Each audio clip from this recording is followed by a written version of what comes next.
한 후보자님 급여, 근무조건, 퇴직급여에 대해 명시된 연봉계약서 체결했죠?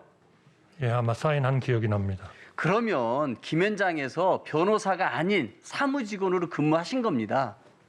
명백하게 변호사법에 따라서 그곳에서 신분은 사무직원이셨습니다. 그런데 이거를 신고를 안 하셨어요? 변호사법 위반이 명백한데 제가 틀린 주장을 하는 겁니까? 어떻습니까? 변호사법 위반이었다면 저는 그 변호사 전문 사무실에서 저를 고문으로 고용하지 않았을 겁니다. 아까 말씀드렸지 않습니까? 최강 의원님이 다시 한번 검토하실 때가 있을 겁니다. 네네. 한번 PPT를 한번 봐주실까요? 제가 정관예우를 하도 후보자께서 주장하시길래 한번 네이버에 한번 찾아봤습니다. 후보자도 한번 찾아보시면 됩니다. 정관예우라는 게 후보자님 주장처럼 전직이 현직에 있는 사람들한테 전화해가지고 부당한 압력 행사하는 거 이것만이 정관예우가 아닙니다. 보세요. 전직 공직자가 부당한 청탁이나 로비를 하지 않더라도 공공기관에서 먼저 알아서 전직 공직자의 업무 편의를 봐주는 경우도 있습니다. 혹시 후보자께서는 이런 상황에 해당된다고 생각하지 않으십니까? 저는 한 번도 그런 건이 그러세요? 없습니다.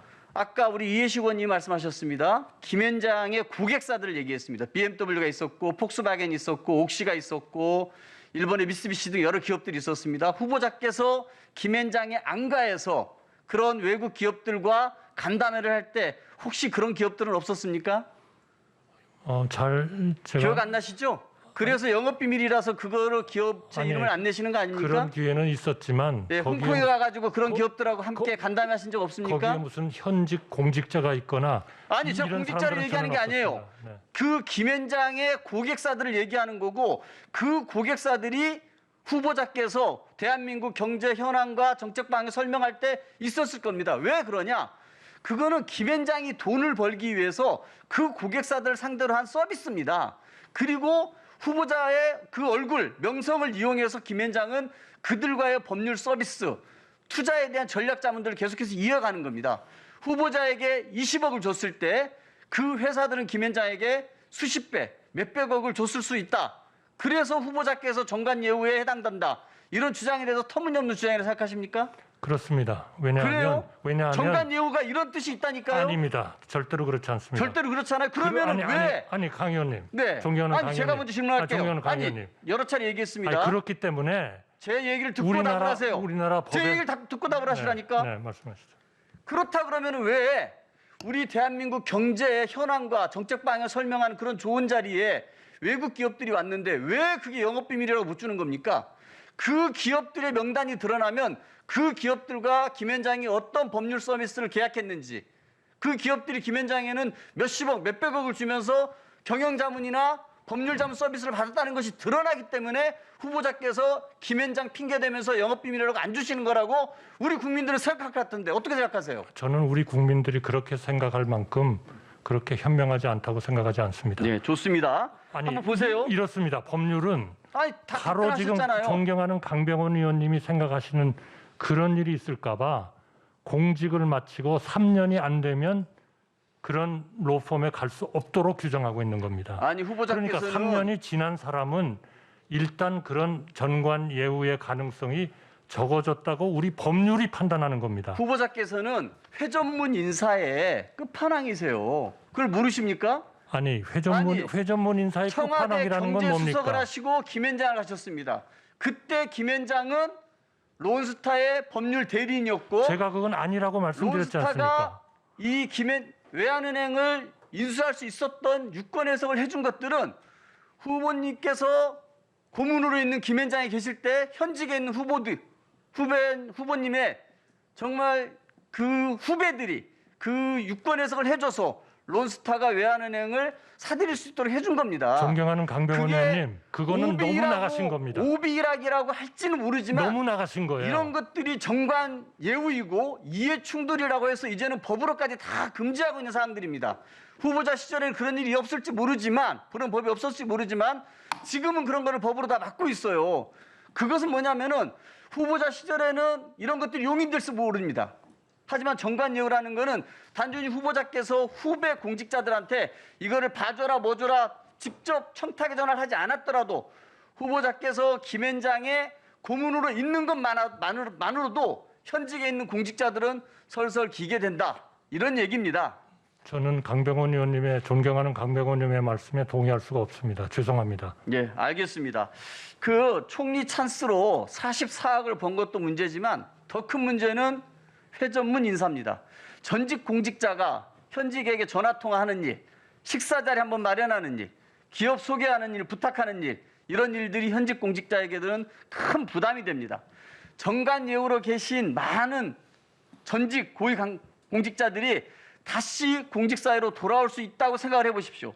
이 나라 공직사회 기강이 무너질 수 있다고 생각 안 해보십니까? 로비스트에게 우리나라 공직사회가 포위되는 것입니다. 로비에 무너지는 대한민국 공직사회가 저는 너무나 두렵습니다. 자신에게 로비를 했던 사람이 언제 상관으로 올지 모르는데 공직기강이 바로 설 수 있겠습니까? 심지어 후보자께서는 이 과정에서 너무나 많은 회전문 인사에 정말 모범이 되셨습니다. 여론조사를 한번 보실까요? 여론조사를 보면은 최근입니다.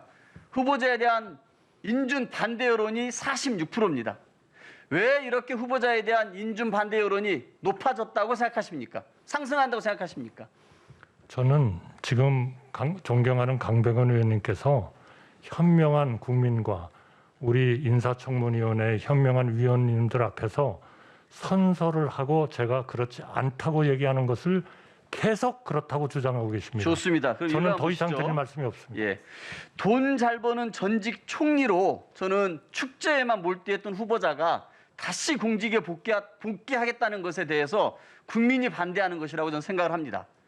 총리 퇴임 후 자그마치 44억 원 이상의 부를 축적했습니다.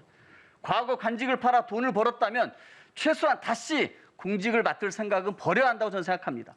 청와대에서 김현장으로, 김현장에서 총리로, 총리에서 김현장으로, 다시 김현장에서 총리로, 이거 해도 너무하는 거 아닙니까?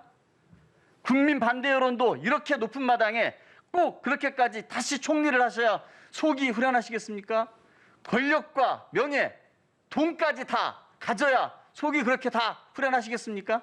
존경하는 강병원 의원님, 그렇게 좋다는 모든 것을 버리고 제가 지금 총리로 지명하는 그 제의를 받아들인 겁니다. 그리고 강병원 의원님 지금 말씀하신 거는 나가셔도 한창 너무 나가셨습니다.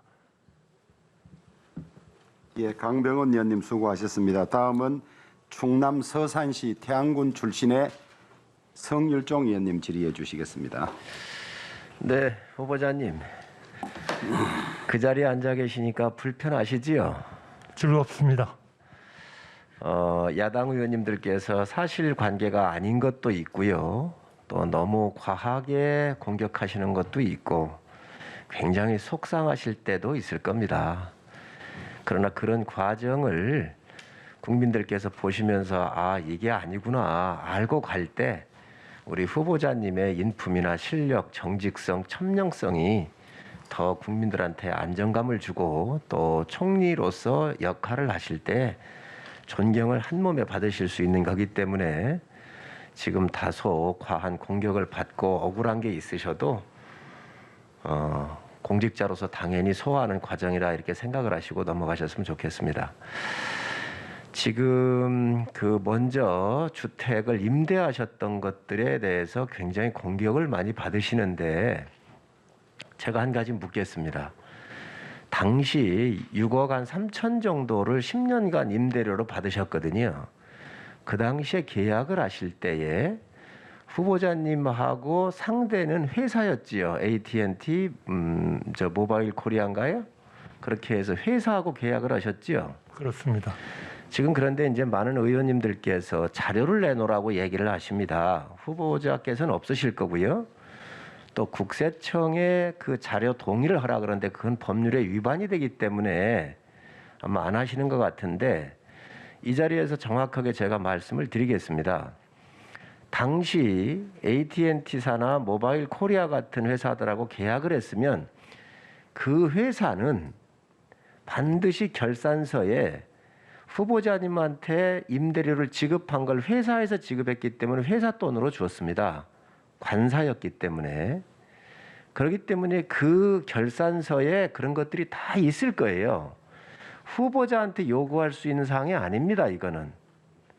그래서 국세청에 당시의 결산서나 기록을 찾아보면 그 회사가 지급한 걸 그 회사의 기록을 보면 나올 수 있는 사항이기 때문에 그렇게 접근하시면 좀 어떻겠나 하는 말씀을 좀 드립니다. 아마 후보자는 이 기간 동안에 5년 동안만 비치하게 되어 있는데 5년이 지난 것을 또 후보자께서 요청을 했었을 때 다른 사람들도 계속 그런 선례가 남을 수도 있고 국가의 법의 체계가 그렇기 때문에 아마 그것을 고수하는 거 아닌가 생각을 합니다. 두 번째는 자료 좀 띄워주세요. 이게 후보자님께서 지난 10년 동안 약 40억 정도가 이렇게 늘어나셨는데 사실 40억 늘어난 게 아닙니다. 30억 늘어난 게 맞지요. 왜냐하면 총 2012년도 재산 신고하실 때보다 그냥 집값이 살고 계신 집값이 올라가서 더 올라간 게 12억입니다. 그러면 이거 빼면 한 30억 정도밖에 안 되거든요. 자, 그런데 여기에 마치 연봉을 많이 받아가지고 총리 직분을 이용을 해가지고 굉장히 큰 부당이득을 이렇게 받으신 것처럼 말씀을 하시는데 후보자님께서는 굉장히 저는 억울하실 거라고 생각을 합니다. 왜 그러냐면 지금 시중은행에 있는 은행의 회장들도 급여가 10억에서 20억씩 다 됩니다. 임원들이 7, 8억 다 됩니다.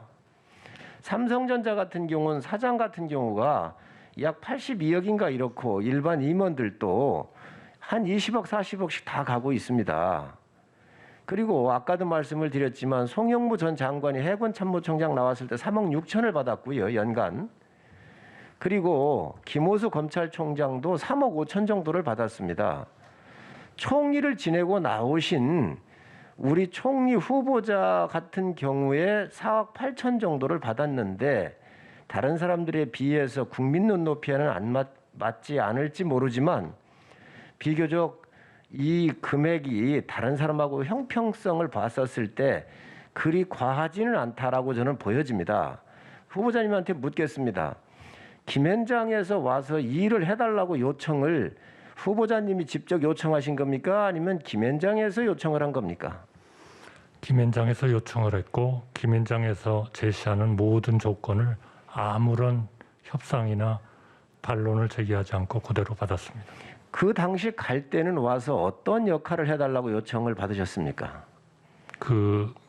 거기에 현홍주 대사님이라는 분이 그 외국의 큰 CEO들에 대해서 그러한 역할을 좀 하셨습니다. 근데 저는 물론 경제를 전공을 한 그러한 셈이 돼서 경제와 국제경제, 통상, 산업 막 이런 쪽에 주로 그 저의 전문성이 있다고 봐서 그런 쪽을 좀 해줬으면 좋겠다 하는 말씀을 들었습니다. 그러면 그때 가실 때 현홍주 전 대사님하고 같이 근무하셨습니까? 아니면 현홍주 대사께서 관두셔서 또 다른 사람 누군가는 김현장에서 찾아야 되는데 못 찾아서 이렇게 가시게 된 겁니까? 제가 갈 때는 현홍주 대사님이 돌아가신 지가 아마 한 2년쯤 됐을 겁니다. 그러면 현홍주 대사님이 하시던 통상이나 이런 자문 역할을 고문 역할에 자리가 비어 있기 때문에 가셨다. 이렇게 국민들한테 말씀드릴 수 있겠습니까? 네, 그렇게 말씀드려도 좋겠습니다. 알겠습니다. 지금 보면 현홍주 대사님 후임으로 가셨고요. 그래서 그런 역할을 하셨다고 이렇게 말씀을 하셨습니다. 또 하나 좀 여쭤보겠습니다. 지금 후보자님께서 재산이 한 82억 정도 되세요. 네. 그런데 이제 부동산으로 원가가 3억 8천이지요. 네. 처음에 이것을 이제 구입하셔서 이게 올라가 가지고 26억이 넘습니다. 그러니까 82억이라고 하더라도 약 한 50억 정도의 이제 금융자산이 있는 거고, 그런데 이 50억 정도는 옛날부터 버르셔가지고 잘 쌓아놓으신 것 같은데, 우리 후보자님 보니까 죄송한 말씀인데 자식도 없으신 것 같아요. 예, 없습니다. 그러신데 이렇게 아주 굉장히 검약하게 사셨습니다. 그러면 지금 국민들께서 돈을 굉장히 많이 벌으셨다, 뭐 불법적인 거로 버는 것처럼 이렇게 자꾸 얘기를 하셨는데, 제가 봤을 때는 굉장히 청렴하고 많이 번 만큼 세금을 또 다 내셨거든요. 그렇더라 하더라도 이 돈이 좀 많다고 보여지는 건 사실입니다. 그러면 우리 후보자님 또 사모님께서 세상을 뜨시고 난 이후에 이런 자산들은 어떻게 하실 혹시 계획 같은 거 두 분 간에 상의해 보신 적 있으십니까? 지금까지 그런 거를 상의할 만큼 그렇게 좀 여유 있는 삶을 살지는 못했습니다.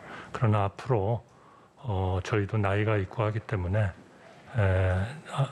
배우자하고 잘 상의를 해보겠습니다. 어떻게 하는 것이 우리가 가장 이 사회와 국가에 기여를 좀 할 수 있는 일인지를 좀 논의를 해나가도록 하겠습니다. 네. 아무래도 국가에 이제는 총리를 2번씩 하시는 건데 지금 주신 말씀 같은 경우는 공익적 측면에서 큰 아마 이런 것들을 국가사에 받은 만큼